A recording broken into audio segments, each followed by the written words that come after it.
వసుదేవసుతం దేవం కంసచాణూరమర్దనం దేవకీ పరమానందం కృష్ణం వందే జగద్గురుం శ్రీకృష్ణం వందే జగద్గురుం. సర్వం శ్రీకృష్ణ శ్రీకృష్ణార్పణమస్తు.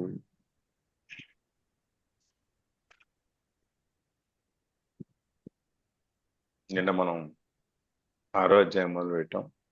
అందులో 1-2 శ్లోకాలు పూర్తి చేస్తాం.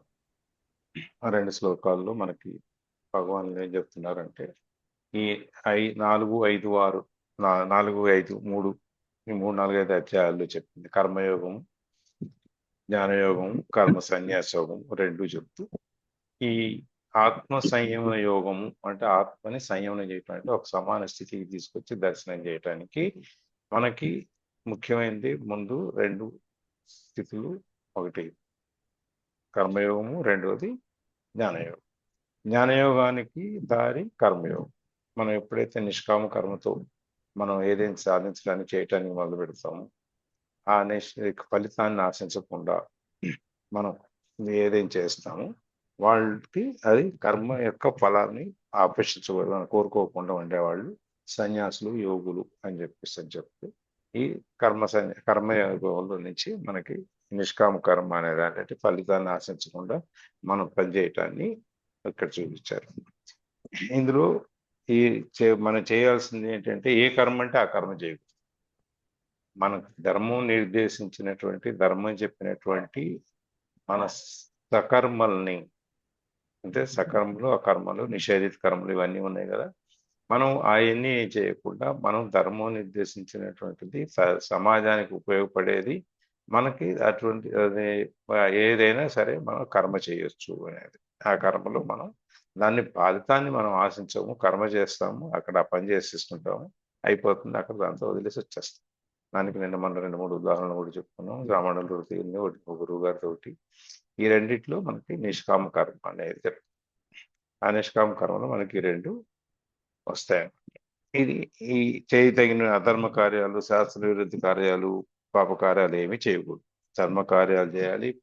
శాస్త్రం చెప్పినవి పుణ్యకార్యాలు, పుణ్యం సంపాదించాలి. అంటే మనం పుణ్యం అంటే ఒకళ్ళకి ఉపయోగపడేది. మనం ఒకవేళ త్యాగం చేయాల్సి వస్తే మనకు అవసరమైన కూడా అవతల వ్యక్తికి మనకంటే ఎక్కువ అవసరం ఉంటే, ఇది మనకంటే అవతల వ్యక్తికి ఇంకా ఎక్కువ అవసరపడుతుంది, దాన్ని ఆయన అవతల వాళ్ళకి అవసరాన్ని తీరుస్తుంది అనుకుంటే మనం దాన్ని ఇచ్చేసడాన్ని దాన్ని త్యాగం అంటాం. ఆ త్యాగం అనేది ధన రూపంలోనూ ఎట్లానే కాదు, ఏ విధంగా అయినా ఉండొచ్చు.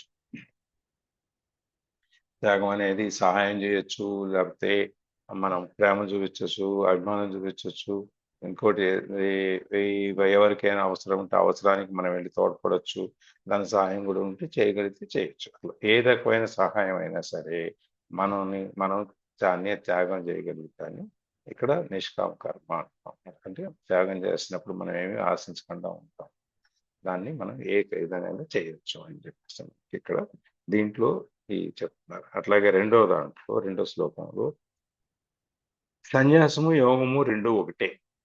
ఈ 2 విడివిడి కాదు. సన్యాసం తీసుకోవటం అయినా యోగం అయినా ఒకటే. ఈ సన్యాసాన్ని, యోగాన్ని ఒకటిగా చూడగలిగిన వాడు కామక్రోధ మోహ మత్సర్యాలని, ఈ కామక్రోధాన్ని, భయాన్ని వదిలేసిన వాడు, తర్వాత సంకల్పాన్ని పెట్టుకున్నవాడు. సంకల్పం అంటే మన గుళ్ళు వెళ్ళినప్పుడు ఏదో చెప్పినట్టు మనం చేయటం కాదు. మనం ఏదైనా ఒక కార్యం చేయదలుచుకున్నప్పుడు దాన్ని పూర్తి చేసేంత వరకు అది మంచిగా అవుద్దా, చెడుగా అవుద్దా అని పక్కన పెట్టడం, ముందు ఆ కార్యం మన చేతుల్లో పూర్తి అయిపోవాలి.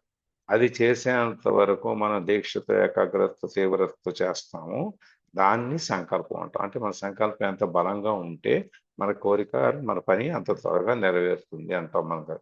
అందుకని మనం చేసుకునే సంకల్పం, భగవంతుడా నేను ఈ పని చేయదలుచుకున్నాను, నేను ఈ పని చేసేంత వరకు నాకు కావాల్సిన శక్తి సామర్థ్యాలు, నేను ఈ పనికి పూర్తి చేసేట్టుగా నన్ను అనుగ్రహించు అని చెప్పి మనం చెప్పుకొని ఆ పని పూర్తి చేయాలి, సగంలో వదిలేయకూడదు.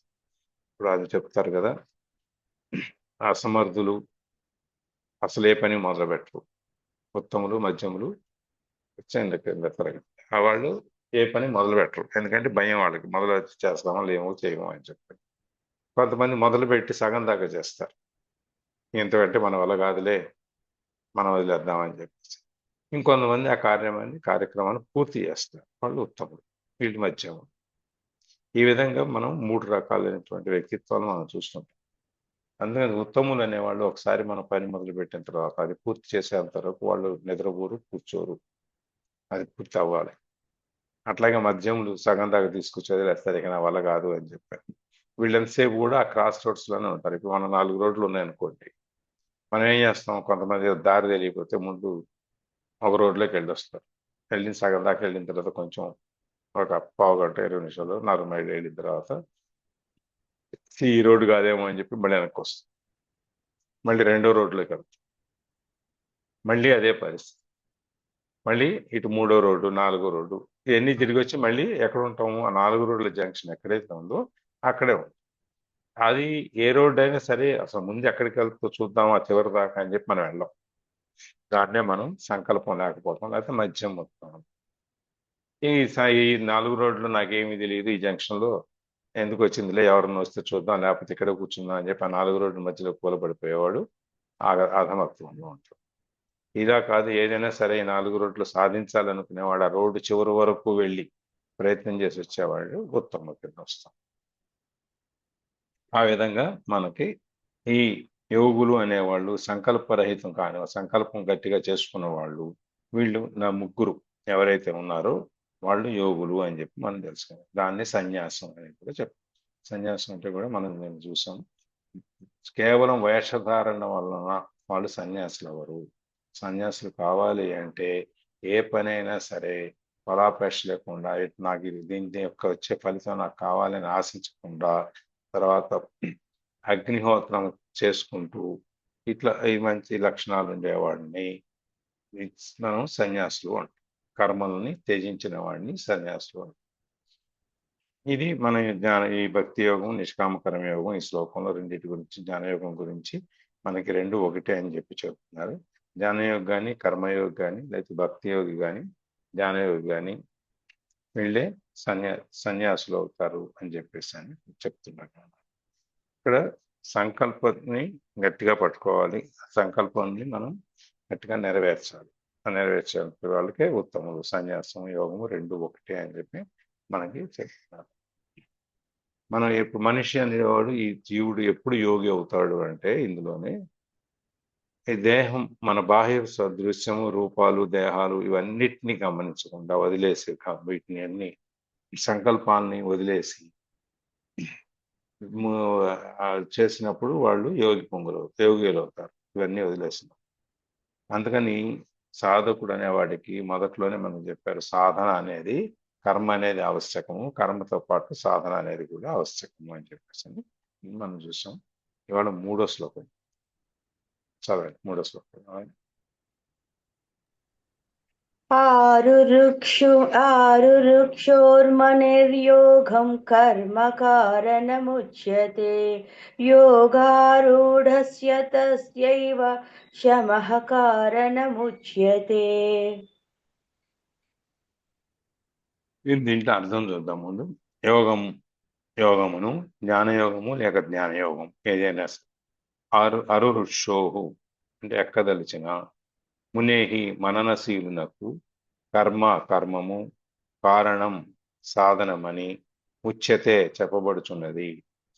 యోగారూఢస్య యోగమును, జ్ఞానయోగమును లేక జ్ఞానయోగమును బాగుగా అధిష్ఠించినట్టు ఎక్కినట్టి, తస్య ఏవ వానికే శమః ఉపరతి కర్మ నివృత్తి కారణం సాధనమని ఉద్యతే చెప్పబడుచున్నది.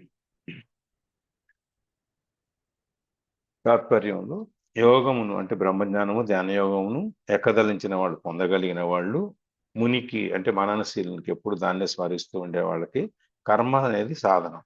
దీన్ని బాగా ఎక్కి మునికి ఉపరతి అంటే మననం నుంచి కర్మ నివృత్తి, ఉపరతి అంటే కర్మ నివృత్తి చేసుకుని దాన్ని వదిలేస్తుంది, దానికంటే ఒక స్థితి పైన అనమాట.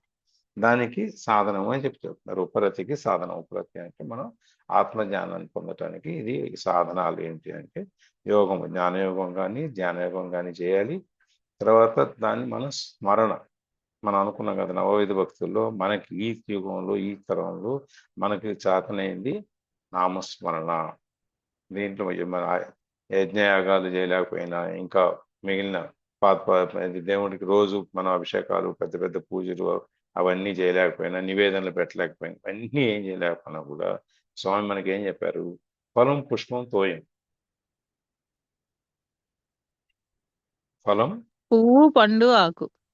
పువ్వు పండు ఆకు ఇస్తే చాలు, నాకు ఇంకేం అక్కర్లేదు అని. కొండంత దేవుడికి కొండంత పత్రిని ఇవ్వలేం కాబట్టి ఫలం పుష్పంతో నీళ్లు సమర్పించిన చాలు. లేదు చిన్న ఆకు తులసి ఆకుని మనం ఇస్తాం కదా, తులసి ఆకుని ఇచ్చిన చాలు. అది లేదు చిన్న పండు ఏదైనా సరే నేను దాంతో సంతోషిస్తాను. నువ్వు నా కోసం పరమాన్నాలు షడ్రుచులతో మొత్తం అంతా నువ్వేం చేయక్కర్లేదు, నువ్వు ఇది భక్తితో ఇవ్వు ఏది ఇచ్చినా కానీ. అది ఇచ్చినప్పుడు నాకు అది చాలు అని చెప్పి చెప్తారండి. అందుకని మనం ఈ ధ్యానయోగంలో ఈ మన జ్ఞానయోగం కానీ ధ్యానయోగం కానీ కావాలి అంటే ముందు దానికి మనకు స్వామి మననం అంటే పూజలు నవవేద భక్తులు మనం ఏ విధమైన చేయొచ్చు. మనకి ఇప్పుడున్న కాలమాన పరిస్థితుల్లో మనకి చేతనైంది తేలికైంది. చేతనైంది అనగానే కూడా తేలికైంది ఏంటంటే నామస్మరణ. ఈ రెండు చేస్తూ ఉండాలన్నమాట. ఇప్పుడు ఈ చేసేదానికి మనకి 3 రకాలైన స్టేజ్లు చెప్తారు. ఒకటి జ్ఞానయోగము, లేదు భక్తి యోగము, ధ్యానము, జ్ఞానము. ఈ రెండిట్లో కావాలనుకున్న వాళ్ళు ఒకటి ఏం చేయాలి? మననశీలము. మనం నామస్మరణ చేస్తూ ఉండాలి. నామస్మరణ చేస్తూ ఉంటూ, నామస్మరణే కర్మకు సాధనం అన్నమాట. మనం కర్మ చేయడానికి ఏది చేసినా కూడా సర్వం శ్రీకృష్ణార్పణ వస్తు అని చెప్పి మనం ఎంత భక్తితో ఎంత నిశ్చలతతో దాన్ని మనం చేస్తాము, ఎంత కాన్సన్ట్రేషన్తో ఏకాగ్రత చేస్తాము అనేది దాన్ని బట్టి మనకి కర్మ సాధనం. దాన్ని బాగా అది కనుక మనం బాగా చేసి మనము ఒకసారి ఆత్మ నిగ్రహము లేకపోతే ఆత్మదర్శనము మనోనిగ్రహం అన్ని పొందాము అంటే అక్కడి నుంచి కర్మరాహిత్యం కూడా, ఈ కర్మని కూడా వదిలేసి మనం ఆ పై స్థాయికి ఉపరతి అంటే ఇంకా దాని యొక్క కర్మ ఈ ఇంద్రియాలు, దేయేంద్రియాలు, మన కర్మేంద్రియాలు, జ్ఞానేంద్రియాలు వీటన్నిటిని దాటి మనస్సుని మన స్వాధీనంలో తీసుకొని ఆత్మదర్శనం చేసుకునే స్థితి ఏదైతే ఉందో దాన్ని ఉపరతి అంటాం. ఇది దానికి ఇవన్నీ చేయటానికి మునికి అంటే మననం చేసేవాడికి ఇది సాధనం, కర్మ సాధనం ఏంటంటే మననం ఒకటే అని చెప్పేసి. దీనికి ధ్యానయోగం కానీ ఏదైనా చేయాలి అంటే దానికి మనం చేయాల్సింది నిష్కామ కర్మ. నిష్కామ కర్మ చేసినప్పుడు మెల్లగా ఎప్పుడైతే మనకి ఈ బాహ్యమైనటువంటి బంధాల మీద, ఆలోచనల మీద, కోరికల మీద, మన పనుల యొక్క ఫలాపేక్ష అనే దాని మీద లేకుండా ఎప్పుడైతే మనం అవుతామో అప్పుడు మనకు కొంత మనశ్శాంతి అనేది వస్తుంది. మనస్సు కొంచెం నిశ్చలతను పంపిస్తుంది. ఒక సెటిల్ అయిపోయి ఇంక ఎటువంటి దానికి చెందకుండా, చలనం లేకుండా కందకుండా ఉంటుంది అన్నమాట. అది ఒకంత మనం మనం మెడిటేషన్ మొదలుపెట్టినప్పుడు, ధ్యానం చేయటం మొదలుపెట్టినప్పుడు మొదటి రోజుకి, రెండో రోజుకి, 10వ రోజుకి, 20వ రోజుకి ఎట్లా తేడా వస్తుందో ఒక్కొక్కటిగా మనం ముందు రోజు 5 నిమిషాల కంటే మ్యాక్సిమం కూర్చోలేము. రెండో రోజు, మూడో రోజు వచ్చేటప్పటికి కొంచెంగా కూర్చోవడం మొదలు పెడతాం. మోకాళ్ళు మడుచుకోవడానికి వీలవుద్ది, లేకపోతే ఈ కాళ్ళ నొప్పులు తగ్గుతాయి. మొదటి రోజు కంటే మూడో రోజు, 5వ రోజుకి వచ్చేటప్పటికి కొంచెం స్థితంగా కూర్చోగలుగుతాం. సుఖాసన స్థితిలో స్థిరంగా కూర్చోవటం మొదలుపెట్టిన తర్వాత అప్పుడు మనం మనస్సుని కేంద్రీకరించడం మొదలుపెడతాం. శ్వాస మీద, ఆలోచనల మీద. మనకి ముందే చెప్పారు పోయిన శ్లోకంలో, బురుకిటి దగ్గర, ఇక్కడ నుదురు దగ్గర నువ్వు నీ చూపు నుంచు, నీ ధ్యానాన్ని నుంచు. నువ్వు అక్కడి నుంచి అది కూడా ఏంటి, మళ్ళీ మనం పూర్తిగా కళ్ళు తెరిచి ఉంటే మనకి అటు ఇటుగా మన కళ్ళు తిరుగుతూ ఉంటాయి కాబట్టి మన ఏకాగ్రత అనేది ఉండదు. లేదు పూర్తిగా కళ్ళు మూసుకొని చేస్తే ఒక్కోసారి మనకి నిద్ర వచ్చే పరిస్థితి ఉంటుంది. అందుకని చెప్పి స్వామి ఏం చెప్పారు పోయిన దీని అధ్యాయంలో, మనకి కళ్ళు సగం మూసుకొని చేయమన్నారు. కళ్ళు సగం మూసుకుని ఉంచడానికి కూడా మనం ప్రయత్నం చేయాలి. దానంతటా అది కళ్ళు సగం మూసుకుని ఉండమంటే ఉండవు, కదులుతుంటాయి కంట్రెప్పలు. ఎందుకంటే దానికి అప్పుడు దాకా కళ్ళు పైన ఉంటాం, పూర్తిగా తెరిచి ఉంటాము, లేకపోతే మూసుకొని ఉంటాం అని అలవాటు కదా. అంతే అంతే సార్. మనం పూర్తిగా సగం కళ్ళు మూసుకుని ఉండేది ఎప్పుడు ఉండదు మనకు. ఆ స్థితి ఎప్పుడు తీసుకోం. ఎవరైనా నిద్రపోయేటప్పుడు సగం కళ్ళు మూసుకొని నిద్రపోయే వాళ్ళు ఉంటారు, వాళ్ళకి తప్ప మిగిలిన వాళ్ళకి ఎప్పుడు అది ఉండదు.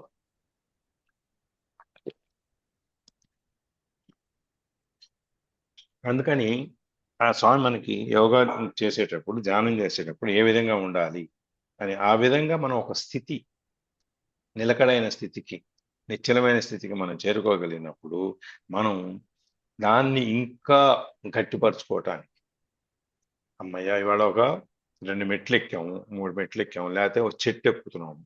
చెట్టు ఎక్కి మొదలు ఎక్కేసి కొమ్మల దాకా వచ్చాం అనుకోండి, అప్పుడేం చేస్తాం? కొమ్మల దాకా వచ్చాక అమ్మయ్య ఇప్పుడు బాగుంది అని చెప్పి కొమ్మ మీద ఒక ముందు కాసేపు కూర్చుంటాం.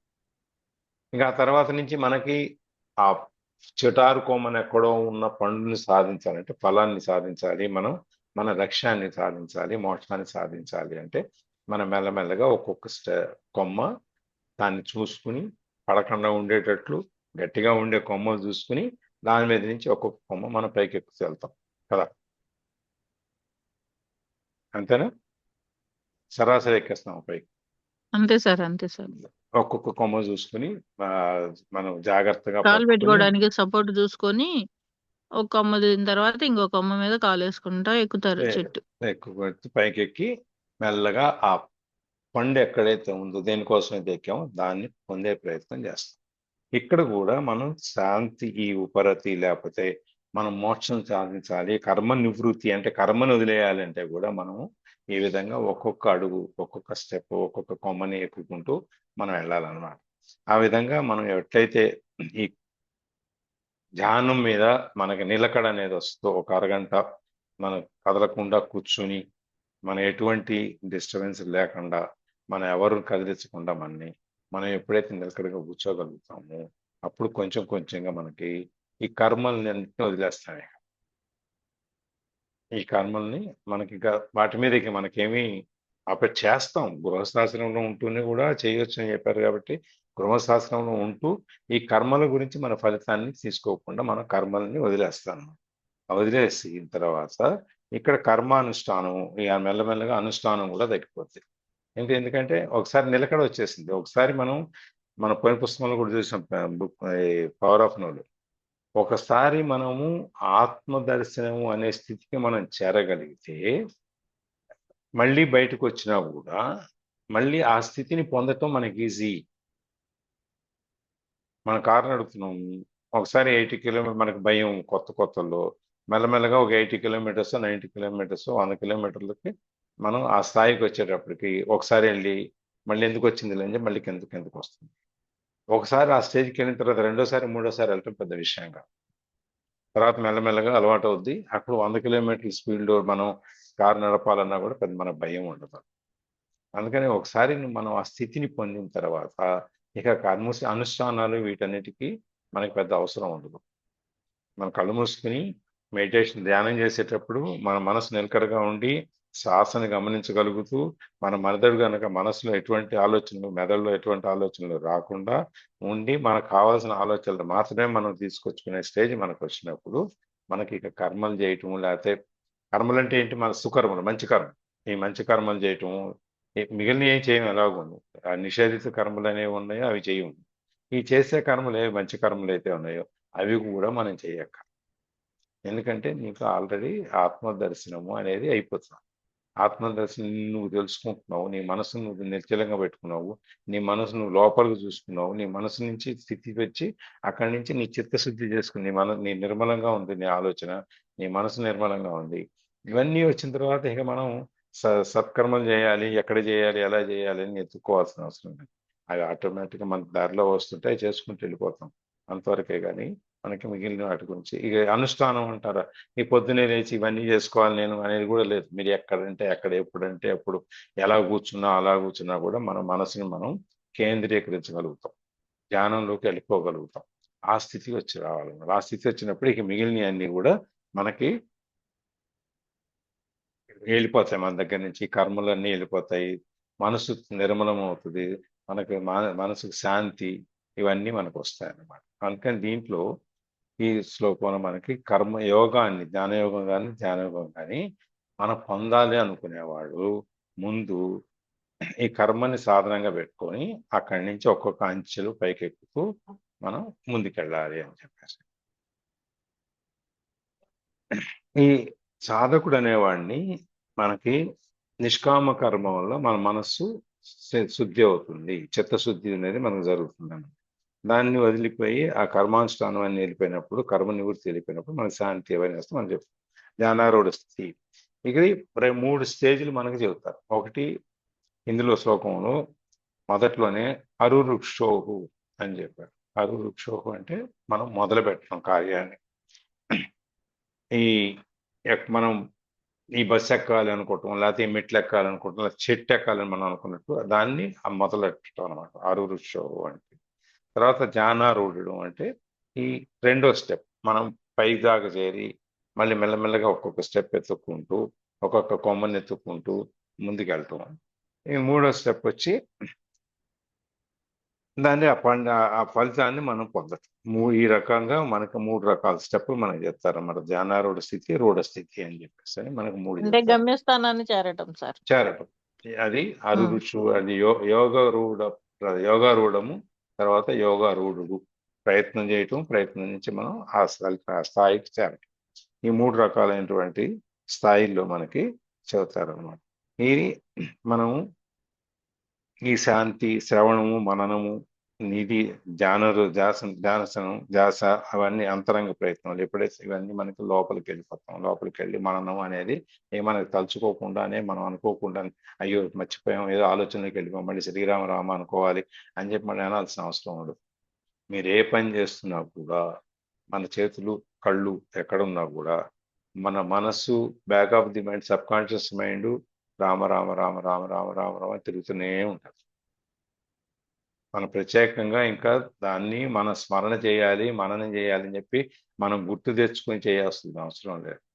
దాన్నే మనం ఈ ఆటో సజెషనింగ్ అంటాం. ఆటో సజెషనింగ్ అంటే ఆటోమేటిక్గా అది మనకు ఖాళీగా ఉన్నాం, మనం వేరే పని ఆలోచించట్లేదు, వెంటనే మైండ్ చెప్పేస్తుంది రామ రామ రామ రామ రామ అని చెప్పేసి ఆ స్థితికి వెళ్ళిపోతాం అనమాట.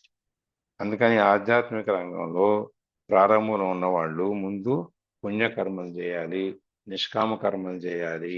తర్వాత అక్కడి నుంచి చేయాల్సిన పనిని చేస్తూ ఉంటే మన చిత్తంలో, మన మనసులో ఈ తమో గుణము, సోమరిపోతనము ఇవన్నీ ఉండవు. అది వెళ్ళిపోతాయి.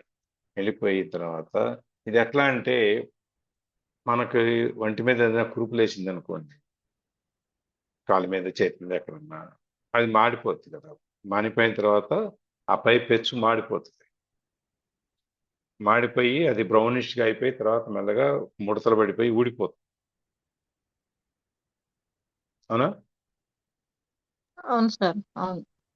అది ఊడకుండానే పిల్లలు చిన్నతనంలో ఏం చేస్తాం, దాన్ని లాగుతారు, పైన చెక్కులు వేస్తే బ్లడ్ వస్తుంది, మళ్ళీ తోలు బ్లడ్ వస్తుంది. లేకపోతే ఇంకా కట్టకట్టని చోట, మానని చోట మానదు, పుండు ఆ మానదు. గాయం మళ్ళీ అట్లాగే ఉంటుంది. ఆ గాయాన్ని మళ్ళీ మనం మొదలవుతుంది, మళ్ళీ తిరగదోటం అయిపోతుంది. అందుకని ఈ చేసేటప్పుడు మనము పూర్తిగా నయమైన దాకా ఉండి దానంతట అది ఎట్లా ఓడిపోతుందో, ఈ మనసులోకి మనము ధ్యానం అనే దాని మీద మనం మనసుని నిలకడగా ఉంచినప్పుడు కర్మ అనేది దానంతట అదే వెళ్ళిపోతుంది. దాని మొదట్లో నుంచి ఆఖరి దాకా అది పూర్తిగా రాలిపోయేంత వరకు కురుపుని ఆ పై చెప్పని ఎట్లా ఉంచుతాము, అలాగే ఇక్కడ మనసును కూడా మనం పూర్తిగా నిలకడ ఉండేంత వరకు, ఈ కర్మ ఫలితాన్ని వదిలేసేంత వరకు మనం దాన్ని చేస్తూ ఉండాలన్నమాట. మనసుని మనం అంతర్ముఖం చేయాలి, విచారణ ఉండేది, మనం చేస్తున్నాము అని చెప్పేటటువంటి జ్ఞానం ఉండాలి. అప్పుడు ఈ జ్ఞానం అనేది ఆత్మస్వరూపాన్ని అనుభవిస్తుంది. మనం కళ్ళు మూసుకొని కూర్చున్నప్పుడు, మెడిటేషన్ ధ్యానంలో కూర్చున్నప్పుడు ఒక 2 నిమిషాలకో, 3 నిమిషాలకో, 5 నిమిషాలకో, 10 నిమిషాలకో మెల్లగా మనం ఆ ధ్యాన స్థితిలోకి వెళ్ళిపోతాం. కాక ఇక అప్పుడు మనకి శరీరానికి కానీ, మనసుకు కానీ ఎటువంటి ఆలోచనలు కానీ ఎవరైనా తాకినా కూడా తెలియని పరిస్థితిలో వెళ్ళిపోతాం. ఆ విధంగా మనము ఎప్పుడైతే వెళ్తామో అప్పుడు మనం ఈ ధ్యాన స్థితి అనేది, అక్కడ ఆత్మదర్శనం అనేది మనకు జరుగుతుంది. అందుకని ఈ శ్లోకంలో మనకి ఏం చెబుతారంటే, ఒకటి మొదట దశ, 2 మధ్య దశ, అంతిమ దశ. అందుకని ప్రథమ దశలో వచ్చి మనం ఈ బట్టలు ఎక్కదలుచుకున్నప్పుడు మనం ధ్యానాన్ని మొదలు పెట్టుకున్నది ప్రథమ దశ. అక్కడి నుంచి అంటే మన చెట్టు ఎక్కటం అనేది మొదలుపెట్టి దానికి కావాల్సిన పరికరాలన్నీ తెచ్చుకొని నిచ్చెనేసి ఎక్కుతామా, తాడు కట్టుకొని ఎక్కుతామా, లేకపోతే ఎక్కడన్నా గనుపులు గెనుపులు ఉంటే దాని మీద చేయబెట్టి మనకి ఎక్కడానికి కుదురుద్దా, ఇవన్నీ చేసుకునేది ప్రారంభ దశ. అక్కడి నుంచి మనం పైకి వెళ్ళి ఒక కొమ్మ మీదకి వెళ్ళి కూర్చుని స్థితిగా అక్కడి నుంచి మనం ఎక్కడ వెళ్ళాలి, పై దాకా వెళ్ళాలని చూసుకునేది మధ్యమ దశ. ఇక ఉత్తమ దశ, ఆఖరి దశ ఆ పండును తీసుకొచ్చుకోవటం. ఈ 3 దశల్లో నుంచి మనం మన మనస్సుని మనం తీసుకెళ్తాం అనమాట, మన స్థితిని మనం తీసుకెళ్తాం అనమాట. అట్లనే అందుకని కర్మలను వదలకుండా నిష్కామ కర్మ తీసుకుని కొంత పరిపక్వత వచ్చిన తర్వాత ఆ కర్మూర్తిని వదిలేసి మనం అంతర్ముఖులమై లోపాలు చూసుకోవాలి. లోపాలు చూసుకున్న తర్వాత అక్కడి నుంచి మనస్సు ఇది మనం ఎప్పుడైతే అంతర్ముఖతం అవుతామో మనస్సుగా చలనం వచ్చి ఈ చపల చిత్తం ఉండదు, అటు ఇటు తిరగదు, మనస్సుగా ఒక చోట నిలబడిపోతుంది. ఈ విధంగా మనం సాధకులు అనేవాళ్ళం. మనం ఈ 3 స్థితుల్ని జ్ఞాపకం పెట్టుకుని మనం యోగులం అవ్వటానికి ప్రయత్నం చేయాలని స్వామి ఈ శ్లోకం చెప్తున్నారు.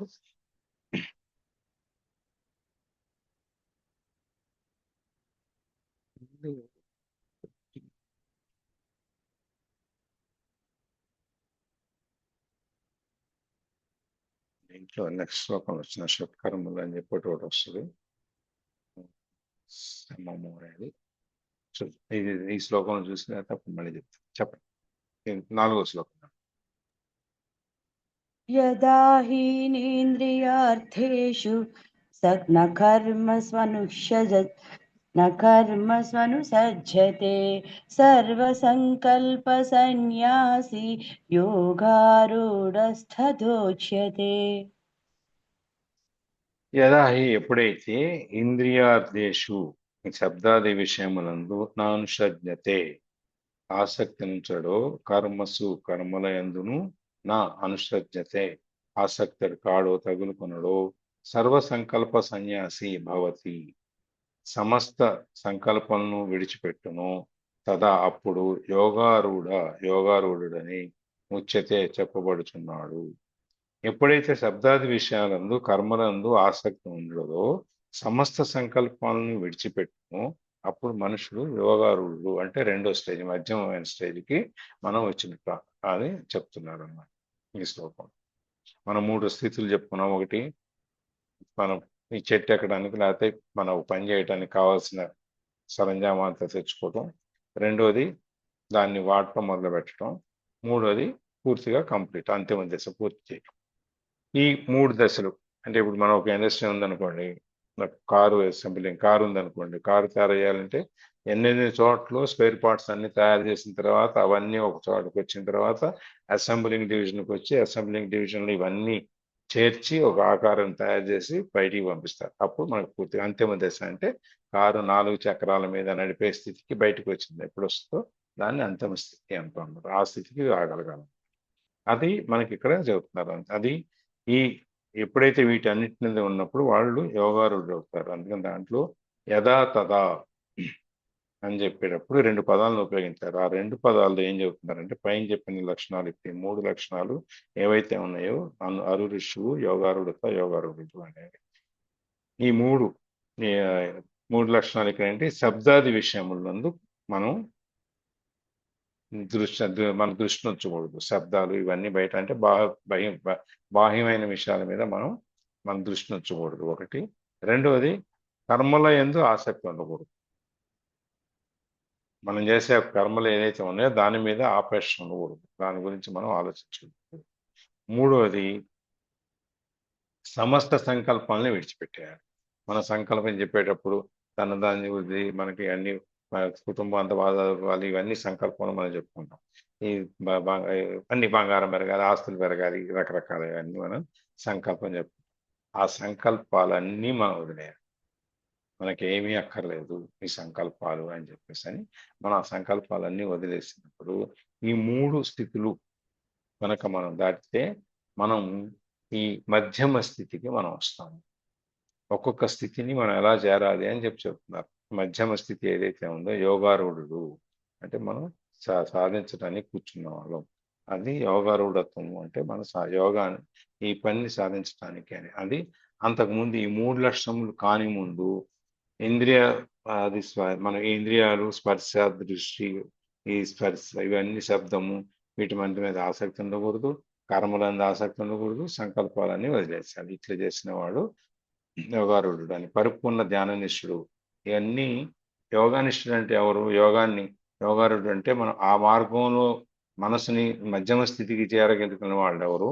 లేదు, పరిపూర్ణ ధ్యానం అనే దాంట్లో కూర్చుని కళ్ళు మూసుకుని మనం తాకినా కూడా తెలియని పరిస్థితిలో ఉండగలిగేవాడు. ఇప్పుడు మునులు వాళ్ళందరూ ఉన్నారంటే వాళ్ళు తపస్సు చేసేటప్పుడు వాళ్ళకి చుట్టూ పుట్టలు మొలిచినా, వర్షం పడినా, ఏది పడినా వాళ్ళకి తెలియదు. వాళ్ళు అటువంటి స్థితిలోకి వెళ్ళిపోతారు. అట్లా ఆ స్థితిలోకి వెళ్ళిపోయినప్పుడు పరిపూర్ణ ధ్యాన స్థితి అంటాం దాన్ని. ఆ ధ్యాన స్థితిలోకి వెళ్ళిపోయినప్పుడు మనకి ఎట్లా వెళ్ళేవాళ్ళని చూస్తే మనకి వీళ్ళు మునులు, యోగులు, జ్ఞానయోగులు, జ్ఞానాన్ని పొందిన వారు జ్ఞానయోగులు అని చెప్పి మనం గుర్తిస్తాం అన్నమాట. మనం దీన్ని మనం టెస్ట్ చేసుకుంటూ ఉండాలి. 3 లక్షణాలు ఇప్పుడు ఏవైతే చెప్పామో ఈ 3 లక్షణాలని మనం పరీక్షించుకుంటూ ఉండాలి. మనం ఎంతవరకు దీన్ని సాధించాము. మనం ఎట్లయితే స్కూల్లో చదువుకునేటప్పుడు ఒక్కొక్క 3 క్వార్టర్లీ ఎగ్జామ్స్, మంత్లీ టెస్ట్లు, స్లిప్ టెస్ట్లు అవి ఇవి అని ఉంటాయి కదా. ఎందుకు పెడతారు ఇవి?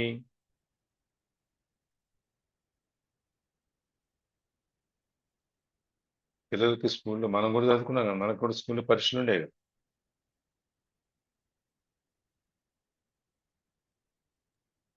మన కెపాసిటీ తెలుసుకోవడం, మనం ఎంతవరకు నేర్చుకున్నాం అనేది మనం చెక్ చేసుకోవడానికి అన్నట్టు పెడతారు కదా సార్ టెస్ట్లు అనేది. పెడతారు కదా. ఎంత క్వాలిఫై అయ్యామని తెలుసుకోవడానికి. అట్లాగే ఇక్కడ కూడా మనకు అప్పుడు ఏం చేసేవాళ్ళు, మంత్లీ స్లిప్ టెస్ట్ అని ఒకటి పెట్టేవాళ్ళు. ఈ మంత్ లో మనం ఎంత సిలబస్ కవర్ చేశారు, ఆ సిలబస్ లో మనకి ఎంత జ్ఞాపకం ఉంది, మనం ఎంత చదివాము అనేది తెలుసు. అట్లాగే తర్వాత క్వార్టర్లీ అని పెడతారు. క్వార్టర్లీలో 3 నెలల్లో ఎంత చేసాం, తర్వాత హాఫ్ ఇయర్లీ 6 నెలల్లో ఎంత చేసాం, ఇయర్లీ సంవత్సరానికి వచ్చేటప్పటికి మనం పూర్తిగా పుస్తకం ఎంత చదివాము, మనకి ఎంత చదువు వచ్చింది అని చెప్పి తెలుసుకోవడానికి మనకు పరీక్షలు పెడతాం. అట్లాగే మనం ఇక్కడ ఈ 3 లక్షణాలు, ఇది బాహ్య స్వరూపాన్ని, బాహ్యమైనటువంటి విషయం వదిలేయటం, తర్వాత కర్మలందు మనకు ఆసక్తి లేకపోవటం, మనం చేసే పని ముందు ఆసక్తి లేకపోవడం అంటే ఫలం మీద, అంతేగాని పని చేసేదాన్ని మనం నిశ్చలతో మన పూర్తి కాన్సన్ట్రేషన్ అక్కడ పెట్టి మనం జాగ్రత్తగా భగవంతుడి కోసం ఎలా చేస్తామో అలాగే చేయటం. అది దాని మీద ఆసక్తి లేకపోవడం అంటే చేసాము, ఇచ్చేసాము, అయిపోయింది, అంతటితో మన పని. దాని మీద ఏం జరిగింది ఏంటనేది మనకు. అట్లాగే మూడోది సమస్త సంకల్పాలు. ఈ మూడిట్లో మనం ఎంతవరకు నిష్ణాతులం అయ్యాము, మనం ఎంతవరకు పాస్ అయ్యాము, మనం ఎంతవరకు చేరుకున్నాము అనేది మనం అప్పుడప్పుడు మనమే పరీక్షించుకుంటూ ఉండాలి. ఎందుకంటే ఎగ్జామ్ అంటే స్కూల్లో అంటే పైన స్కూల్ వాళ్ళు పెడతారు.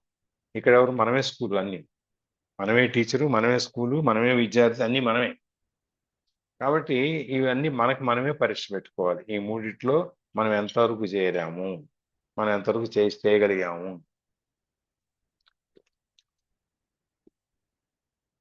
ఇప్పుడు మనం 3, 4, 5 అధ్యాయాలు చదివాం. చదివిన తర్వాత ఏం చేసాము? నిన్న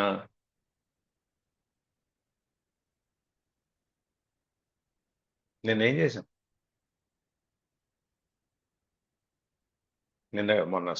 మొన్న ఏం చేసాం? క్లాస్ రివిజన్ చేసుకున్నాం సార్. ఇంత ముందు మనం విన్నవన్నీ చెప్పారు. ముఖ్యమైన విషయాలన్నీ చెప్పుకున్నాం. ముఖ్యమైన విషయాలు అలాగే సార్. 3, 4, 5 అధ్యాయాల్లో మనం ముఖ్యమైన విషయాలు ఏమున్నాయో వాటి గురించి మనం చెప్పుకున్నాం. ఇప్పుడు నిన్న మళ్ళీ కొత్త అధ్యాయం మొదలు పెట్టినాం. అంటే క్వార్టర్లీ ఎగ్జామ్స్ అయిపోయినాయి, మంత్లీ ఎగ్జామ్స్ అయిపోయినాయి. ఇప్పుడు మళ్ళీ కొత్త నెక్స్ట్ లెసన్ కి వస్తున్నాం అన్నమాట. ఇందులో కూడా 6వ అధ్యాయం నుండి వింటున్నాం సార్ మనం మళ్ళీ. ఈ 6వ అధ్యాయంలో 5 వరకు అయిపోయింది. మనకు 6వ అధ్యాయంలో ఏం చెబుతున్నారు? నిన్ను పరీక్షించుకోవాలి అని చెప్తున్నారు. అప్పుడప్పుడు నీకు ఏం చేసాము ఏంటి అనేది మనం విచారించుకో ఒకసారి. మనకి ఎంతవరకు ఈ లక్షణాలు వచ్చినాయి, మనం ఈ కర్మల్ని, బాహ్యమైనటువంటి ఈ శబ్దాలని, దృశ్యాలని, వీటిని మనం వదిలేసామా అని ఒకసారి మనం వెనక్కి తిరిగి చూసుకుంటే మనకు తెలుస్తుంది. మన దేనికి ఈ విషయంలో మనకు ఎవరో మన ఏదో అన్నారు, మన కోపం రాలేదు, మనం పట్టించుకోకుండా వెళ్ళిపోయాము. లేదు, మనకేదో ఇష్టమైన పదార్థం ఎదురుగుండా ఉన్నా దానికోసం మనం ఎగబడటం, లేకపోతే ముందే ఆ చెయ్యి దాని మీదకి వెళ్ళటము, అట్లాంటివి మనం చేయలేదు. లేదా మనకి ఇష్టమైన వ్యక్తి వచ్చినా మనకి మనం దగ్గరికి తీసుకుని కూర్చోబెట్టుకున్నా కానీ ఇక అదే లోకంలో పడిపోయి మనం ఉండలేదు. ఈ విధంగా బయట ఉన్నటువంటి అహికమైనటువంటి సంతోషాలు వాటన్నిటిని మనం వదిలేసాము, ఎంతవరకు వదిలేసామని మనం తెలుసుకోగలుగుతాం. అట్లాగే అది అయిపోయిన తర్వాత మనకి రెండోది కర్మల యందు ఆసక్తి ఉండదు. ఈ కర్మల యందు ఆసక్తి ఉండకపోవటం. ఓకే, ఫస్ట్ స్టేజ్ మనం దేనికి చెలించలేదు, మనం దేనికి రెస్పాండ్ అవ్వలేదు, మనం దేనికి వైబ్రేషన్స్ లేవు, మనం నిశ్చలంగా ఉన్నాము. గుడ్, ఫస్ట్ స్టేజ్ అయిపోయింది. ఒక 3 విషయాల్లో ఒక విషయం అయిపోయింది. మనం దేంట్లో కూడా సినిమా చూసాము, కళ్ళు అప్పగించాము, స్క్రీన్ మీద ఏంటో కదిలింది, బొమ్మలు కదిలిని అయిపోయింది. మళ్ళీ సినిమాల నుంచి బయటకు వచ్చేటప్పటికి సినిమా మొదలైంటి అనేది మర్చిపో. మన మనసు ఇంక దాని మీద, మన ఆలోచన దాని మీద ఉండకూడదు. అట్లాగే ఇంట్లో ఏదైనా ఇష్టమైన తిన్నామా, బాగుందని చెప్పేసామా, అయిపోయింది. దానికి మళ్ళీ ఇంకోళ్ళ పోలికో, లేకపోతే పలానాప్పుడు నువ్వు చేసింది అలా ఉంది, ఇది చేసింది ఇలా ఉంది అనో, ఇవన్నీ అక్కర్లేదు మనకి. ఈ కర్మ మీద ఆసక్తి ఉండకూడదు. మనం పని చేసాము, మనకి ఎవరికో ఏదో సహాయం చేసాము, లేదా మనం ఏదో విషయం త్యాగం చేసాము, వచ్చేసాము, అయిపోయింది. దాని గురించి మనం తలుచుకోక్కర్లేదు. మనం ఎట్లయితే రామాయణంలో మనం చూసాము, కొన్ని పాత్రలు ముఖ్యమైన 4-5 పాత్రలు తప్ప మిగిలిన పాత్రలన్నీ వచ్చేసి వెళ్ళిపోతుంటాయి. మందర గాని, జటాయువు గాని, గుహుడు గాని, శబరి గాని, అగస్త్యుడు గాని, వీళ్ళందరూ ఆ క్షణాల్లో వచ్చారు, వెళ్ళిపోయారు, వాళ్ళ పని అయిపోయిన తర్వాత.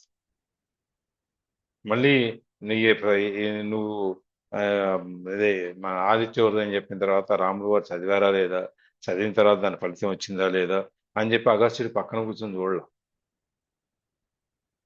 బాబు నువ్వు ఇది చదువుకో, నీకు అన్ని శక్తియుక్తులు వస్తాయి, వాళ్ళ నువ్వు పాత్ర వాళ్ళు సమర్థించుతుంది అని చెప్పి పోషించారు, పక్కకి వెళ్ళిపోయారు. వెళ్ళిపోయారు. అట్లాగే మందర చేయాల్సిన పని చేసింది, ఆమె వెళ్ళిపోయింది. విశ్వామిత్రుడు చేయాల్సిన పని చేశాడు, వాళ్ళని తీసుకెళ్ళాడు, వాళ్ళిద్దరికి అన్నీ నేర్పాడు, తర్వాత పెళ్లి చేశాడు, పంపించేశాడు, అయిపోయింది. ఒక విధంగా చెప్పాలంటే అమ్మవారు సీతమ్మ వారు మళ్ళీ అయోధ్యకు వచ్చిన తర్వాత జనక మహారాజు యొక్క ప్రస్తావనే రాదు ఒక సందర్భం వరకు ఎక్కడా కూడా.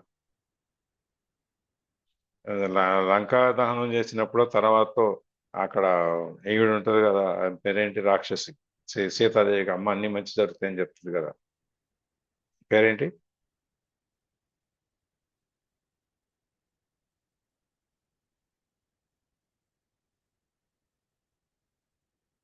ధనలక్ష్మి గారు. రిజిట్ అన్నా సార్.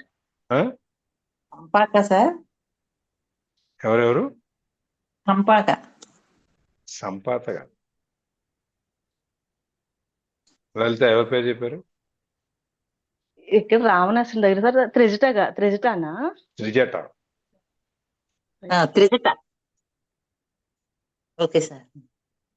అట్లా ఆ పాత్ర అయిపోయింది. ఆ అశోకవనంలో ఉన్నప్పుడు అమ్మవారికి ధైర్యం చెప్పింది, తర్వాత ఎప్పుడైతే యుద్ధం మొదలైందో ఆ పాత్ర మళ్ళీ కనపడదు మనకి.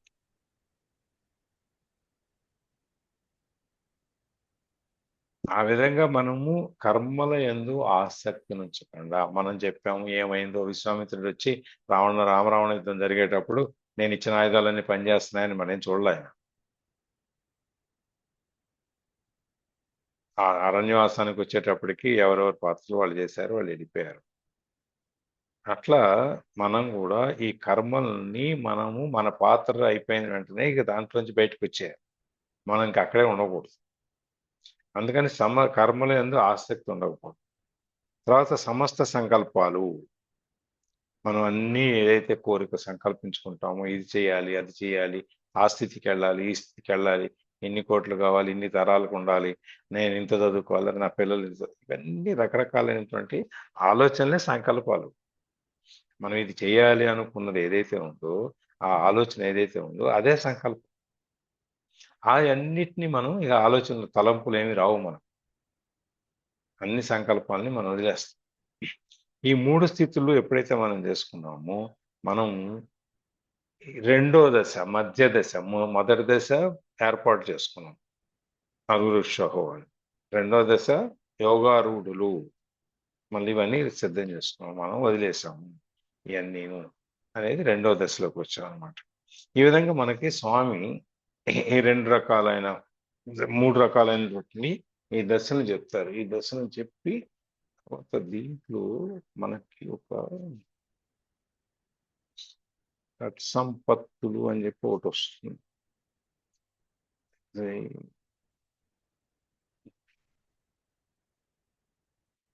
నెక్స్ట్ శ్లోకంలో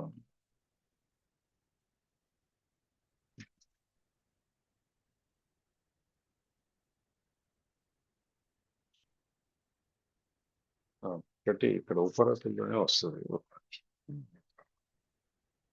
చూసాము.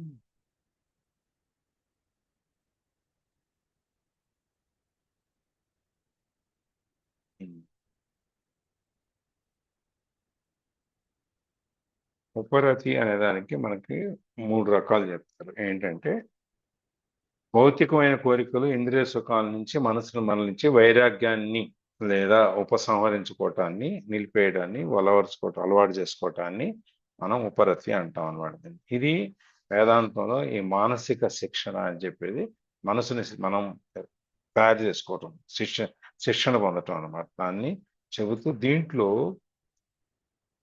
షట్ సంపత్తి 6 రకాలైనటువంటి అంతఃకరణ గుణాలు చెప్తారు. దీంట్లో ఆ 6 రకాలు ఏంటంటే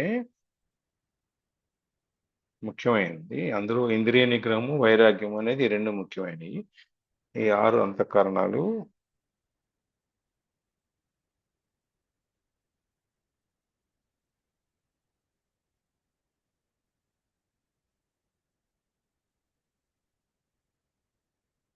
ఈ 6 రకాలు ఏంటి? అదేంటి? మనకి సాధకుడికి మనస్సు క్రమశిక్షణ పెట్టుకోవడానికి, మనస్సుకి క్రమశిక్షణ ఇవ్వడానికి, నియంత్రణకి ఉపయోగపడేది 6. ఈ 6 సంపత్, అందుకని ఈ 6టిని సంపత్తులు అన్నారు, ఆస్తులు. మనకి ఆ ఆస్తులు ఏంటంటే ఒకటి శమము అంటే మనస్సుని బాహ్య విషయాల మీద నుంచి మళ్ళించి లోపలికి తీసుకెళ్ళటం. శమము మనకి మీరు వింటారు, శమధమాదులు అని చెప్పి మనకి చెబుతారు. గుళ్ళో కానీ అదే ప్రవచనాల్లో కానీ ఎక్కడైనా చెప్తే మీరు వినుంటే ఛాన్స్ అవకాశం ఉండొచ్చు. ఇవన్నీ అనమాట. శమము అంటే ముందు మన మనస్సుని బయట నుంచి లోపలికి మనం మళ్ళించటం, దాన్ని అంతర్ముఖం చేయటం, మనం తెలుసుకోవడానికి ప్రయత్నం చేయటం, దాన్ని శమము అంటారు. దాన్ని చేసుకుంటారో అంతఃకరణలో. దీనివలన మనం ఎప్పుడైతే లోపలికి చూసుకుని అంతర్ముఖం చేసుకుంటామో అప్పుడు మనకి నిగ్రహం అనేది వస్తుంది. అంతఃకరణలో నిగ్రహం అనేది వస్తుంది, లేకపోతే ప్రశాంతత అనేది జరుగుతుంది. ఇక దేనికి కూడా మనం చలించము. అది శమము. దమము అంటే జ్ఞానేంద్రియాలు, కర్మేంద్రియాలు ఇవన్నీ నియంత్రణలో పెట్టుకోవటం. వీటిని మనం కంట్రోల్లో పెట్టుకుని మనం మనసుని అటు పరిగెట్టించకుండా, ఈ కర్మేంద్రియాలు, జ్ఞానేంద్రియాలు మనం ఏమేమి చేస్తామో ఇవన్నిటిని మనం చెప్పినట్టు అవి చేయాలి, కానీ వాటి పాటికి అవి చేయకూడదు, మన నియంత్రణలో ఉండాలి. అది దమము. ఉపరతి అంటే లౌకికమైన లేదా బాహ్యమైన విషయాల మీద ఆసక్తి తగ్గించుకుని స్వధర్మానికి కట్టుబడి ఉంటాం. అందుకని మనకి ఇందులో ఉపరతి అని మనం చెప్పుకుంటారు. ఆ శమము అనేది మనం ఈ ఉపరతిని మనం అవలంబించి చేయాలి అని చెప్పి కర్మానుష్ఠానం గురించి చెప్పేటప్పుడు ఇందాక శ్లోకంలో. ఉపరతి తర్వాత తితిక్ష అంటే ఎటువంటి ప్రతికూల పరిస్థితులైనా సరే, వ్యతిరేక పరిస్థితులు ఉన్నా, ఎటువంటి కష్టాల్లో ఉన్నా కానీ, ఏ పరిస్థితిలో ఉన్నా కానీ మనం అలవర్చుకోవాలి అన్నమాట. ఎత్తు వచ్చినా కూడా మనం ఓపిక అనేది పెంచుకుంటాం, మనం సహనాన్ని పెంచుకుంటాము. మనం ఏదైనా ఎవరన్నా అన్నా మనం పట్టించుకోము, అంటే మనం రియాక్ట్ అవ్వము. నువ్వు ఆవిడ అది ఇది అని మనం మళ్ళీ చెప్పినాగానే వాళ్ళని యాప్స్ వెళ్ళాలి, ఎవడ అమాయకుడు ఏదో మాట్లాడాలి అని చెప్పి మన బయటికి మనం వెళ్ళిపోతాం. సహనం అనేది ఉండాలి ముఖ్యం అన్నిటికంటే. దాని తర్వాత శ్రద్ధ. శిక్ష తర్వాత శ్రద్ధ. గురువుల మీద, ఆధ్యాత్మిక గ్రంథాల మీద మరియు ఆత్మజ్ఞానం మీద నమ్మకం. శ్రద్ధ అనేది మనం ఒక వ్యక్తిని గురువుగా నమ్మినప్పుడు ఆ వ్యక్తి చెప్పేది మన బాగు కోసం, మన మంచి కోసమే అని చెప్పి మనం నమ్మగలగాలి. దాని మీద నమ్మకం ఉండాలి. తర్వాత ఈ చదివేప్పుడు ఇప్పుడు భగవద్గీత చదువుతున్నాం. ఎందుకు చదువుతున్నాం? మనకు దాని మీద నమ్మకం ఉంది. అది మన ఈ పుస్తకాల మీద ఈ పుస్తకం మనని ఈ భగవద్గీత మనని ఈ కష్టాల్లో నుంచి బయటపడేసి మోక్ష సాధనకి మనకి కావాల్సిన ఈ శక్తి సామర్థ్యాలు, తెలివితేటలు, పద్ధతులు, ఉపాయాలు ఏవేవి ఉన్నాయో అవన్నీ మనకి బుక్ ప్రసాదిస్తుంది. ఈ భగవద్గీత అనేది పెద్ద మేనేజ్మెంట్ గైడు.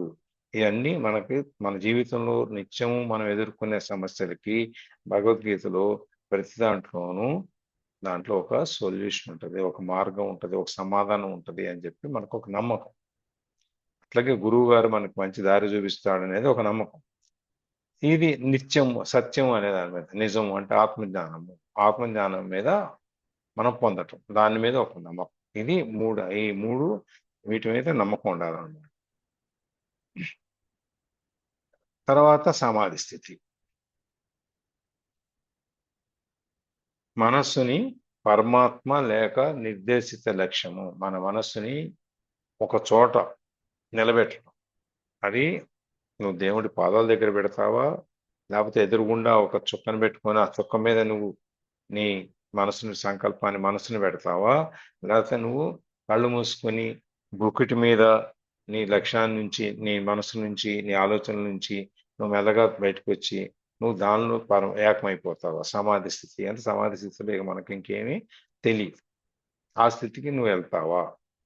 ఇప్పుడు మనకి చూడండి, పరీక్షిత్ మహారాజు గురించి చెప్పేటప్పుడు ఆ ముని దగ్గరికి వెళ్ళి ముని మంచినీళ్ళు కావాలని ఆయన అడవిలో వేటకెళ్ళి వేట దగ్గర నుంచి ఆ మంచినీళ్ళ కోసం ఎత్తుక్కుంటూ వెళితే ఆశ్రమం ఎవరిదా? ముని ఆశ్రమం.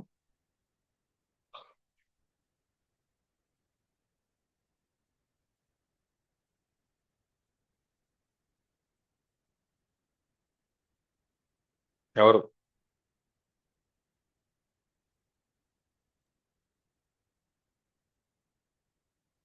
మన పేరుతో సంబంధం లేదు, మన కాంటెక్స్ట్ అంటే తెలుసు కదా.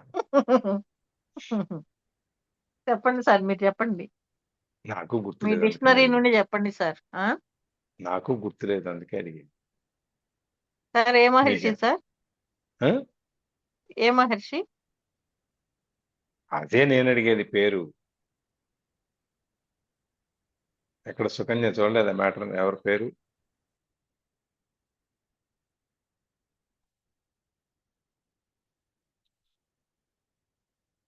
సరే, అదే ఆశ్రమానికి వెళ్ళడం జరుగుతుంది. ఆశ్రమంలో ఆయన సమాధి స్థితిలో ఉంటాడు ముని. ఆ సమాధి స్థితిలో ఉంటే ఈయన పిలిచిన పలకడు, వినపడదు. అప్పుడు ఈ రాజు కోపం వస్తుంది పరీక్షిత్ మహారాజుకి. అక్కడైతే చచ్చిపోయిన పాము ఉంటే ఆయన మెళ్ళ వేస్తాడు, వెళ్ళిపోతాడు. ఇవన్నీ ఎందుకు? సహనం లేకపోవటం వలన, తర్వాత ఆ గురువు గారి మీద నమ్మకం లేకపోవటం వలన, ఈ సమాధి స్థితిలో ఉన్న ఆయన్ని కదిలించలేకపోవటం వలన, ఈ ప్రతికూల పరిస్థితులు వచ్చినప్పుడు మనం నిగ్రహించుకోలేకపోవటం వలన ఇవన్నీ జరిగింది. ఎందుకు అంటే ఆయనకి వీటి మీద ఈ 6 రకాలైనటువంటి స్థితులు ఏవైతే ఉన్నాయో దాని మీద ఆయనకి నియంత్రణ లేకపోవటం వలన ఆ క్షణకాలంలో కోపంలో ఆ పావునేయటం, చివరికి అది ఆయన చావు దాకా వచ్చింది. వాళ్ళ అబ్బాయి రావటం, తర్వాత చూడటము, దాన్ని తీసి తండ్రిని లేపి మళ్ళీ శపించటం. అప్పటికే తండ్రి చెప్పించిన తర్వాత తండ్రి లేస్తాడు ఏమైందా అని చెప్పని. అప్పుడు ఈ దర్శకుడు అనేవాడు నిన్ను చంపేస్తాడు, వారం రోజుల్లో నువ్వు అదే పాముతో నువ్వు చచ్చిపోతావు అని శాపం ఇవ్వటం. సరే, ఇక అవన్నీ మనం రకరకాలన్నీ ఉన్నాయి దానికి. ఈ విధంగా దానికి ఆయన యొక్క ఆ విషయం తెలిసి పరిస్థితులు దానికి తయారైపోయి ఉండటం ఇదంతా జరుగుతుంది. అది సమాధి స్థితి అంటే ఆ విధంగా ఆయన పాముని మెడలో వేసినా కూడా తెలియని స్థితి.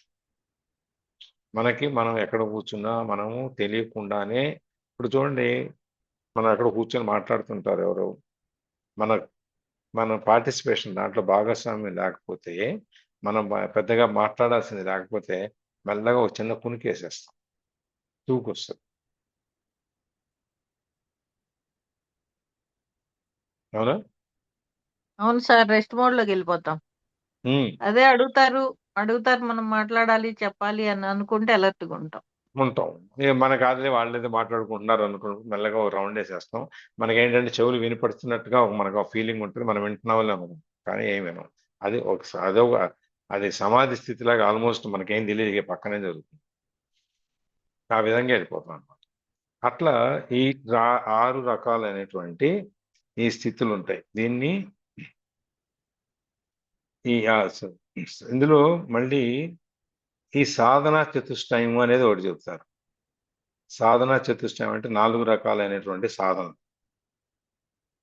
అది ఏమేంటి?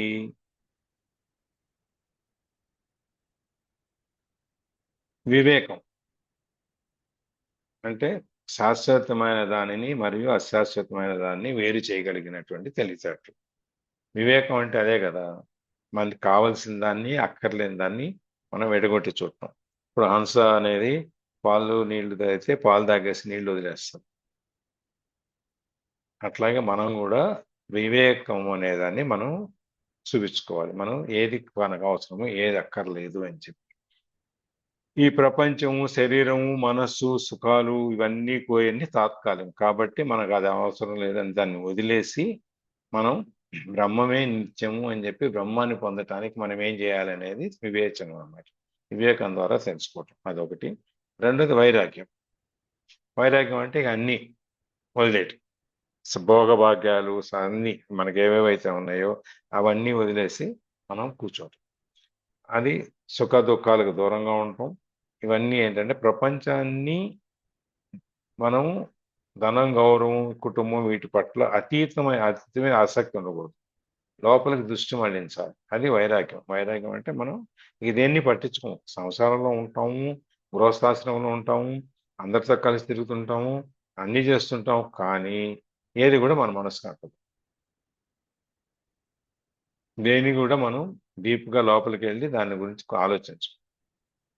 సినిమాకి రమ్మన్నారా, హోటల్కి రమ్మన్నారా, తింటాము, వస్తాం.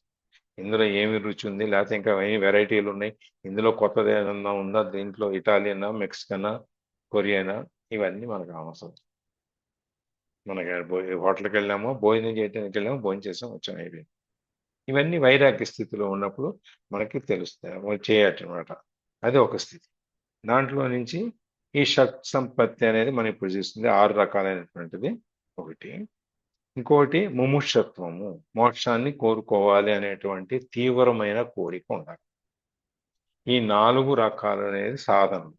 ఈ 4 సాధనలో ఇది ముఖ్యమైనది. ఈ 4 ఒక్కొక్కటి అనమాట. వివేకము, వైరాగ్యము, షట్ సంపత్తి, ముముక్షత్వం. ముముక్షువులు అంటే మోక్షాన్ని సాధించాలి, మోక్షాన్ని సాధించడానికి ప్రయత్నం చేసే వాళ్ళని ముముక్షువులు అంటారని మనం చూసాం. వాళ్ళు ఏం చేస్తారు, ఈ సంసార బంధాల నుంచి, జంజాటం నుంచి మనం విముక్తులు అవ్వాలి అనేటువంటి దాన్ని వాళ్ళు సాధిస్తారు. విముక్తులు అవ్వాలి అనేటువంటి ఒక సంకల్పాన్ని పెట్టుకుంటారు. వీటిలో నుంచి మనం విముక్తి పొందాలి అని చెప్పని. నిన్న ఒక సినిమా చూశారు రాత్రి, సగమే లేదు, లాస్ట్లో ఎక్కడ. అది మన సంగీతం శ్రీనివాసరావు దాని మీద చూసారా, సింగ్ గీతం అని చెప్పి. రీసెంట్ గానే వచ్చింది, 15 రోజులు, 4 రోజుల లోపల వచ్చింది. సినీ జీవితమా సార్? సింగ్ గీతం. ఆ సంగీతం శ్రీనివాసరావుని, ఆ సంగీతాన్ని ఆయన ఇంటి పేరు సంగీతం శ్రీనివాసరావు. పుష్పక విమానం ఫస్ట్ మాటలు లేని సినిమా అదే. పుష్పక విమానం కమల్ హాసన్ ఉంది. కమల్ హాసన్. ఆ సినిమాలో మాటలు ఉండవు, ఒక్క డైలాగ్ కూడా ఉండదు. అట్లా ఆ సినిమా తీసింది ఆయన అనమాట. తర్వాత చాలా పెద్ద దర్శకుడు, ఆయన సంగీతం ఇవన్నీ చాలా ఉన్నాయంటే ఆయన్ని ఇక చాలా ఏజ్ అయిపోయింది, ఆల్మోస్ట్ 90s ఎక్కడ ఉన్నాడు. దాన్ని ఆ సంగీతం అనే దాన్ని సింగ్ గీతం అని విడగొట్టి సినిమా తీశారు. ఆ సినిమా అంతా ఏంటంటే అక్కడ ఒక విలేజ్ ఉంటుంది, ఆ విలేజ్ లో లోపల పాత భూమి లోపల బంగారం కలిసి ఉంటుంది, ఆ మట్టిలో, ఆ రాళ్లలో. అందుకని జనం అంతా ఎవరో ఆశకు తెలిసిన వాళ్ళు దాన్ని, ఆ పొలాలన్నీ తీసుకొని రైతుల దగ్గర నుంచి, నా ఊరి పేరు కూడా ఎట్లా కుబేరపూర్.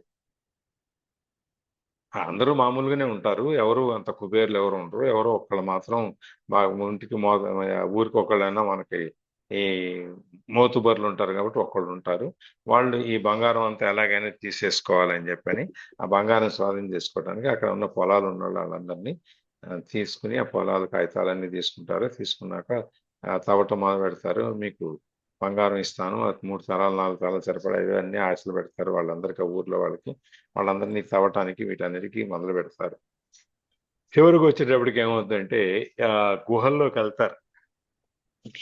లోపల గుహలోకి వెళ్ళిన తర్వాత వాళ్ళకి ఇది కుబేరపురం అని పేరు కాబట్టి కుబేరుడు శాపం ఉంటుంది, వీళ్ళు అన్ని మమ్మల్ని ఇట్లా చేస్తారా, వీళ్ళు నన్ను తగేస్తారా. ఆ ఊరికి ఒకే ఒక చెట్టు ఉంటుంది, ఆ చెట్టును కొట్టేస్తారు. ఆయన కోపం వస్తుంది, ప్రకృతికి కోపం వచ్చిన తర్వాత లోపలికి వెళ్ళిన వాళ్ళ గనిలో లోపలికి వెళ్తే ఎవరిని ముట్టుకున్నా బంగారం విగ్రహం లాగా మారిపోతారు, బంగారం విగ్రహం. కొంతమంది చిన్నపిల్లల విగ్రహాలు, కొంతమంది చిన్నపిల్లలు కూడా వెళ్తారు, వాళ్ళ విగ్రహాలు మారిపోతే వాళ్ళని ఎత్తుకొని పరిగెడుతుంటారు ఫస్ట్ వీలైనంత వరకు. అయిపోతుంది కదా సార్. ఫస్ట్ వాళ్ళకి మాటలు కూడా పాటల రూపంలో వచ్చే అన్ని పాటలే, మొత్తం అంతా పాటలే, డైలాగ్స్ అన్నీ ఏముండవు, అంతా పాటల రూపంలో ఉంటుంది సినిమా అంతా. అవును. ఈ అన్ని పాటలే, మొత్తం అంతా పాటే. ప్రతిదీ ఎవరు మాట్లాడినా పాటలానే మాట్లాడతారు. అట్లా వీళ్ళు వెళ్ళి ఇవన్నీ చేసుకున్న తర్వాత చివరికి ఒక గర్భిణీ స్త్రీ ఉంటుంది, ఆమె అక్కడ డెలివరీ టైం అవుద్ది. అక్కడ ఇక ఏం కదలలేక పడుకుంటే ఆమె డెలివరీ చేయాలంటే మరి అందరూ ఉంటారు కదా, అందరూ ఇట్లా చుట్టూ కవర్ చేస్తారు. కవర్ చేసిన తర్వాత వాళ్ళు కూడా బంగారంలాగా మారిపోతారు, విగ్రహాల్లాగా. వీళ్ళు ఇక కుబేరుడి మీద పాడతారు, నీ దయ్యవు అది ఇవి అని చెప్పని. తర్వాత ఈ పుట్టిన బిడ్డ కూడా బంగారంలాగా మారిపోతుంది. ఆగా తర్వాత ఎప్పుడైతే దైవ ప్రార్థన చేస్తారో మళ్ళీగా ఆ శాపం వెళ్ళిపోద్ది. శాపం వెళ్ళిపోయినప్పుడు వీళ్ళందరూ మనుషులుగా మారిపోతారు. మారిపోయి ఇక ఆ బంగారము, ఆ మట్టి, ఏమైనా సవిని ఏమున్నాయో అవన్నీ అక్కడ వదిలేస్తారు. వదిలేసి ఊళ్ళోకి వచ్చేస్తారు. అంటే ఎందుకు చెబుతున్నానంటే వాళ్ళకి ప్రాణం అనేది ముఖ్యమైపోయింది, అక్కడ దొరికిన బంగారం ముఖ్యం అవలా. ప్రాణం అనేది ముఖ్యమైంది. ఆ ప్రాణాన్ని కాపాడుకోవటానికి మాకు ఇవన్నీ వద్దు, మమ్మల్ని వదిలే బాబు అని చెప్పి ఆ దేవుణ్ణి ప్రార్థించి అవన్నీ వదిలేసి అక్కడ వీళ్ళు ఊళ్ళోకి వచ్చేస్తారు. ఊళ్ళోకి వచ్చి ప్రశాంతంగా బతుకుతుంటారు. లాస్ట్లో ఇంకొకడు వస్తాడు మళ్ళీ, నేను దీంట్లో బంగారం తీసి మీకు స్వర్గం చూపిస్తాను అని చెప్పి. వాళ్ళు నవ్వుతారు, ఆ ఊళ్ళో వాళ్ళందరూ. ఈ సినిమా మొత్తం అంతా ప్రజలైతే ఎవరవుతున్నారో వాళ్ళు ఊరికే నవ్వుతారు, అదేమి చెల్లించరు, ఆశపడరు. ఎందుకంటే చూసేశారు అవన్నీ వాళ్ళు. ఇవన్నీ త్యజించటం వైరాగ్యం అంటే అది. అంత బంగారాన్ని అని దాన్ని కూడా వదిలేసి ఆ ఊళ్ళో మొక్కలు ఏమి పండవు, ఒక చెట్టు కూడా రాదన్న చోట మెల్లగా విత్తనాలు వేసి దాన్ని పచ్చదనంతో చేసేటట్టుగా వాళ్ళు మొదలు పెడతారన్నమాట. అది అంటే ప్రాణం మీదకి వస్తే, ప్రాణం విలువ అనేది వచ్చినప్పుడు నీకు మిగిలిన ఏవి ముఖ్యం కాదు. నువ్వు అంత కష్టపడి తవ్వి తీసుకునేది నీకు ఆగదు. అక్కడ నువ్వు ఇవన్నీ వైరాగ్యం, ఇక నాకు ఇది వద్దు, నేను బతికితే చాలు అని బయటికి వెళ్ళిపోతాను.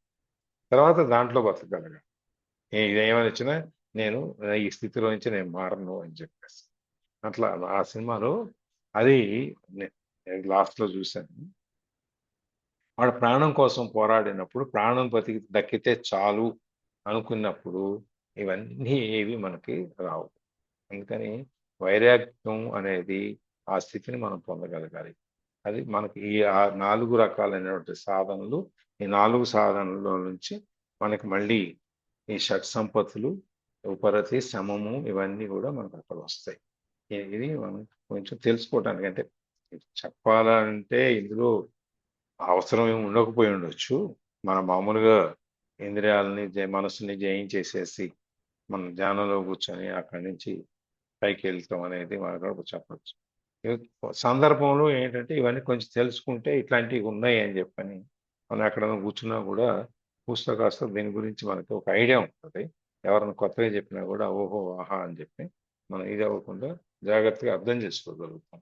దానికోసం అన్నమాట ఇవాళ ఈ 2 శ్లోకాలతో ఇవాళ ఆపుతాము. రేపు 5వ శ్లోకం చూద్దాం. క్లోజింగ్ ప్రేయర్ చెప్తారా?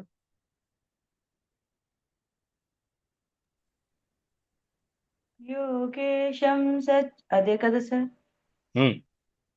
योगेशं सच्चिदानन्दं वासुदेवं व्रजप्रियं धर्मसंस्थापकं वीरं कृष्णं वन्दे जगद्गुरुं कृष्णं శ్రీకృష్ణం వందే జగద్గురుం సర్వం శ్రీకృష్ణార్పణమస్తు. మీరు కూడా చెప్పండి నాతో పాటు. నేను మీతో చెప్తున్నాను, మీరు నాతో చెప్పండి. నేను మీతో చెప్తున్నాను. సరే సార్. Thank you. ఇంకా థ్యాంక్ యూ ఎవరైనా సార్. ఇందులో ఏమా ఏం చెప్పారు? సార్ ఈ నిష్క్రమమ యోగం గురించి ఇంకేమైనా ఉంటుంది సార్? డెప్త్ అదే ఉంటుందంటారా?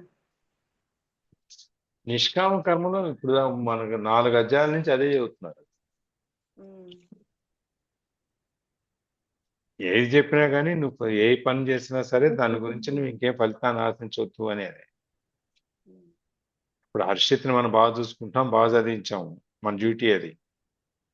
హర్షిత్ పెద్దవాడు అయ్యాడు, ఉద్యోగం చేసుకున్నాడు, సంసారం వచ్చేసింది, ఆయన డ్యూటీ అది. అక్కడికి వచ్చిన తర్వాత నేను నా కొడుకుని ఇంత బాగా చూసుకున్నాను, నన్ను చూసుకోవట్లేదు ఇప్పుడని మనం ఫీల్ అవ్వకూడదు. అందువరకు ఎగ్జాంపుల్ మీ అబ్బాయి పేరు తెలుసు కాబట్టి చెప్తాను, లేకపోతే మామూలుగా చెప్పాము. సార్ అదే రియాలిటీ కూడా అదే కదా సార్. ఇప్పుడు అదే తెలుసుకోవడం కోసమే కదా ఇప్పుడు ఇదంతా నేర్చుకుంటుంది. సార్ మనం మన అబ్బాయిని పెంచేటప్పుడు, చదివించేటప్పుడు మన పిల్లల్ని కానీ ఎవరినైనా వాళ్ళు మన రేపు చూస్తారు అనే ఉద్దేశంతో మనం చదివించట్లేదు కదా. అవును సార్, అవును. వాళ్ళ కాళ్ళ మీద వాళ్ళు నిలబడతారు, వాళ్ళ జీవితాన్ని వాళ్ళు ఏర్పరచుకుంటారు, మన బాధ్యత ఇక్కడితో అయిపోతుంది అని చెప్పి మనం చదివిస్తాం. వాళ్ళకి ఏం చేసినా మనం చేసేది. మన పిల్లలు ఎవరికైనా వాళ్ళు మనని గుర్తుపెట్టుకుని అమ్మా నాన్నకి కష్టం రాకుండా బాగా చూసుకోవాలని చూసుకుంటే మన దృష్టి. మనం ఎట్లాంటి విలువలను నేర్పాము, ఎట్లాంటి వాల్యూ సిస్టమ్ వాళ్ళకి చెప్పాము, వాళ్ళని మనం ఏ విధంగా పెంచాము, ఎప్పుడు వాళ్ళు నేర్చుకుంటారు? మనం మన పెద్దవాళ్ళని చూసినాం. మనం మన పెద్దవాళ్ళని అంత గొప్పగా మనం చూసుకున్న రోజున ఓ తల్లిదండ్రులు మనం ఇలా చూసుకోవాలి అని వాళ్ళకు ఒక దాని గురించి ఒక తెలివి వస్తుంది. అప్పుడు వాళ్ళు చూసుకుంటారు. మేము ఎలా చూస్తున్నారు, మీరు మమ్మల్ని బాగా చూసుకోవాలని మనం ఆశపడకూడదు. దానికి మన బాధ్యత అది. వాళ్ళని చదివించడం, వాళ్ళని కాళ్ళ మీద నిలబెట్టడం మన బాధ్యత అయిపోయింది.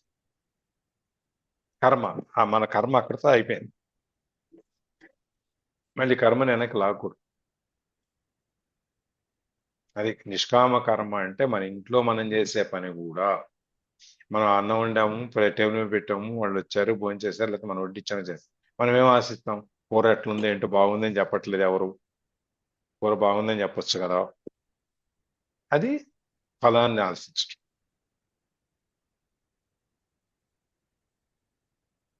చేసాము, తృప్తిగా తినేళ్తారు అని వాళ్ళు తృప్తిగా తినేళ్తే సంతోషించడం అనేది మనకి ఎటువంటి ఫలాపేక్ష లేకుండా చేయటం.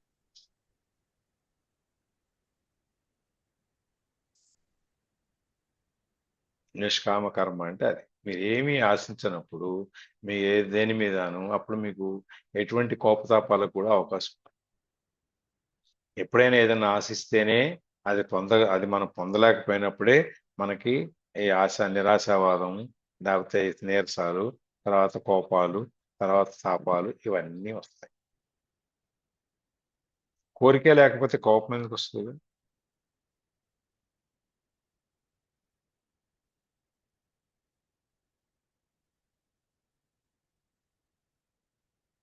ఏమంటారు గంగాభవాని గారు? మీ పక్క ఊరు ఆమె అడిగింది. అంతే కదా సార్. మరి మీ పక్క ఊరు ఆమె అడిగి చెప్పరే మరి మీరు? వాళ్ళు కాకినాడ. గన్ని